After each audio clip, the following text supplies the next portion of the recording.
The periodic table underlies everything we see. Every element has a place within it. And I thought it was the most extraordinary and wonderful thing I ever came across. And I sort of still think that. It's one of the structures. I'm very, very involved with structure. You know, these days particularly, it's very clear. But when I was a painter, which I was for many years, where I learnt everything that has set me up into the studies that I do now, I was always trying to understand, what is it that moves you in the landscape? What is the beauty? What is the structure of beauty? Everything is moving.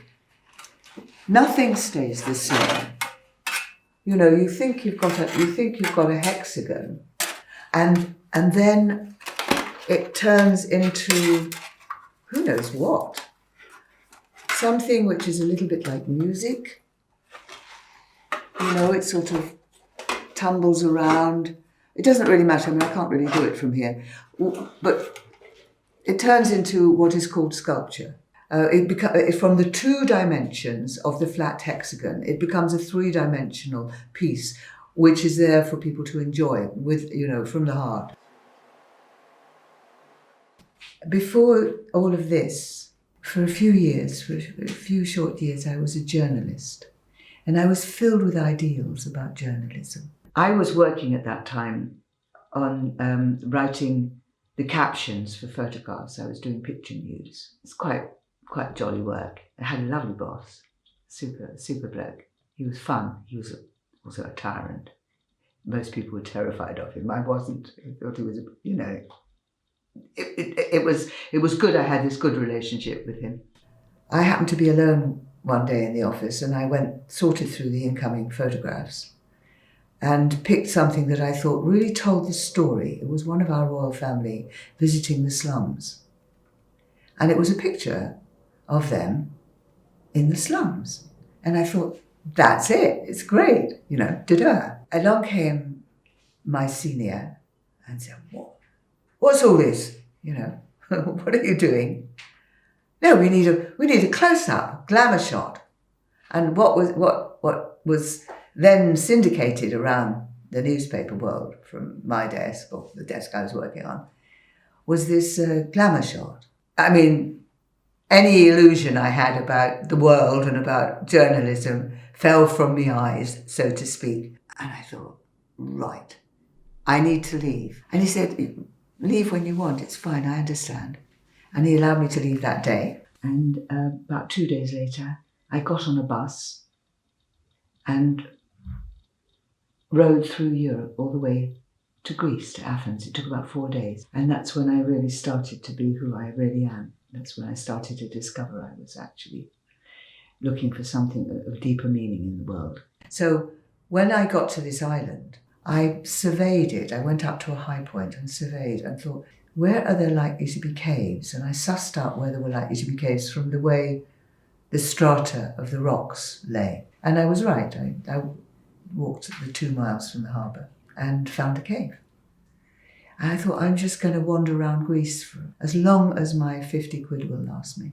We were only allowed to take out 50 quid at the time. This is 1969. And I slept in fields, on the beach, in the cave.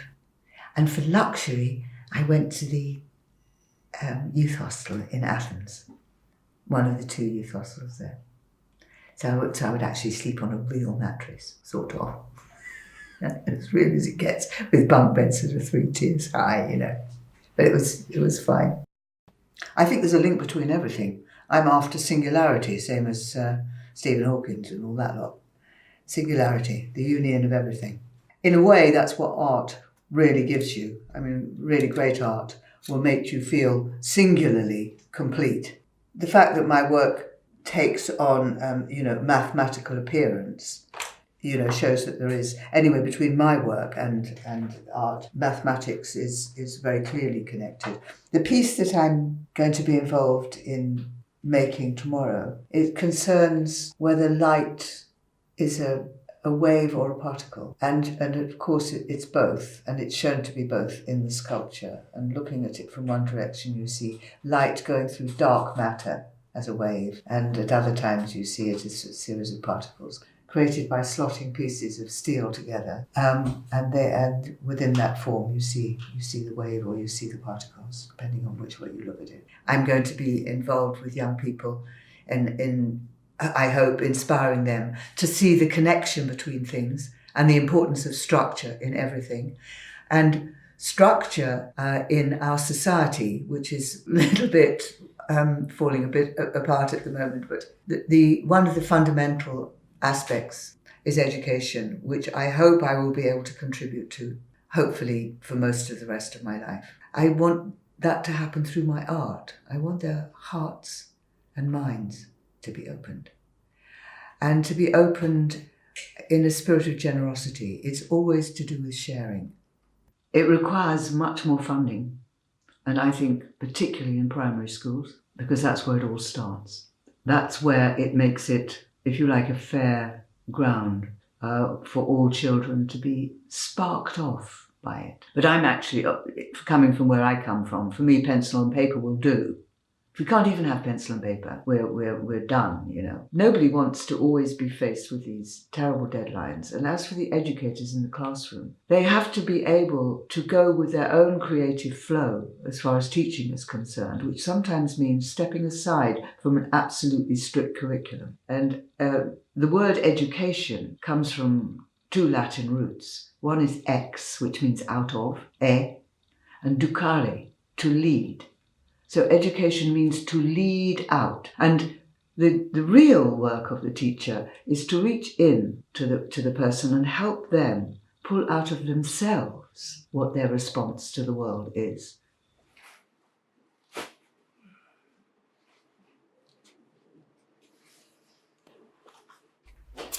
Ouch. Gloves. This way I can find out where the top end is. Ooh, it's gone through, blimey. That's amazing.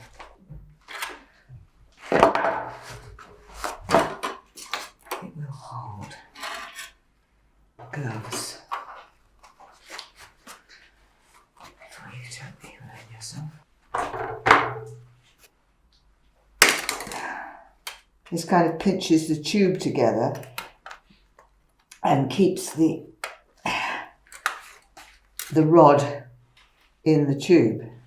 There's no escape. Stuff the length of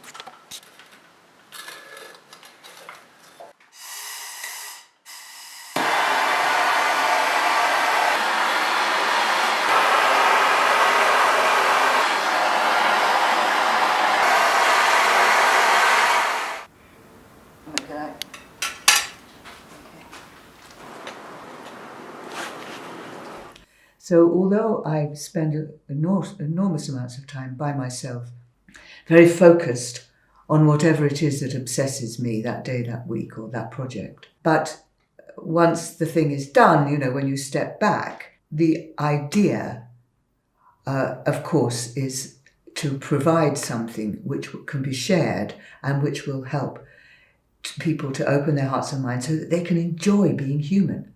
I mean, it's amazing being a human being. I want it to be like a beacon. And I want to pass on some of my methods. I'm trying to create teaching methods at the moment. I always have been trying to do this, but at the moment I am trying to codify them a little bit. And any teacher coming along can use them how they wish to, so that everything is moulded. Whatever my lesson is, then becomes changed. What is it that we are seeing when we look at anything? What is it that sees? What is the process that our organism is going through? And when you actually consider it, when you think about what we really are, if you think of it in a fundamental level, made up of atoms, which themselves are made up of many particles. So I've created a number of sculptures which, at a very simple, in a fairly simple structure, show how when you look at something from one direction, it'll be maybe even completely inverted when you look at it from another direction. It's a quote from an ancient rabbi that's actually written on both my parents' graves. And it says, "It is not your duty to complete the work, but neither are you free to desist from it."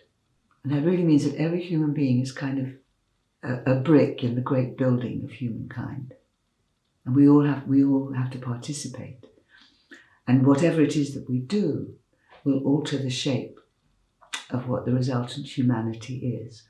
That's also one of the things that drives me on. I have to just continue and not get upset with the fact it takes a long time to get anywhere. What drives me is my own personal search. But of course, part of that personal search is to share. And education, again, in the structure of society, is absolutely fundamental. Because my real quest is to look for a way of leaving the 3 dimensions behind and going into, well, the 4th dimension we know is time, into the 5th dimension. It's not that I have some religion of any nameable sort, but I've read and explored widely many of the religions of the world, the commonality of the search by human beings for what we are, where we are, and even why we are. There's always a desire by human beings to create things which reflect the beauty of our surroundings or the wonder of our surroundings. And the cathedrals do that, but I totally appreciate where they're coming from with their spiritual approach, if you like. And it helps me. I mean, I have completely minor things by comparison, and most of the time I am working by myself. I'm not trying to build a cathedral which will take 200 years, and I would never see it done.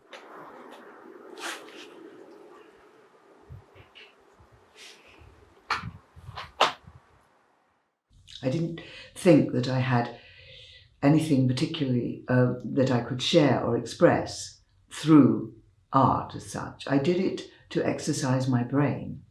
Didn't think anything of the drawing, I was just doing it. And I said to myself, I'm drawing out from myself something. And I didn't know I was able to do that. Yeah, look what happens when you don't put your gloves on when you're supposed to.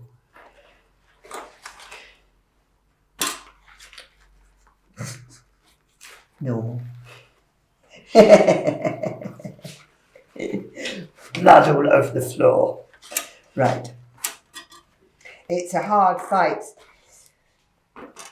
Sometimes art can kill you, you know. Or it feels like it. When I was a painter, I remember on one occasion I was painting this painting and it was taking me weeks and I couldn't resolve it. It was so difficult.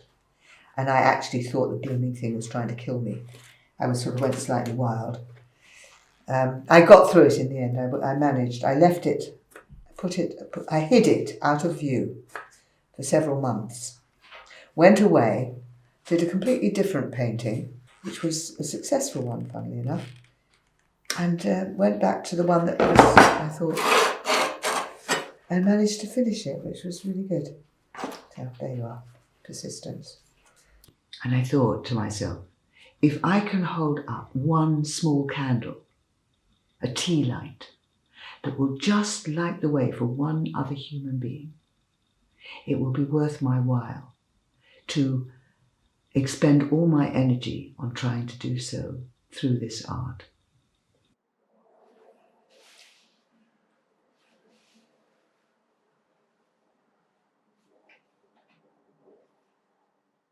So that's what I try to do. And now, as you know, a lot of the work that I make, in actual fact, other people come along and they kind of play with it. And so they are sharing in the construction of the sculptures that I now make. So I'm getting towards where I aim to be all those more than 40 years ago, nearer 50 now. It's very difficult to define beauty. Very, very difficult. It happens. It's more like an event than an actual thing. You've got to be in the right mind to accept it also, to perceive it, to take it. There's so many of us and so many varieties. And we have to be able to recognise each other all as beautiful, because we contain the human spirit, we contain the flame of life.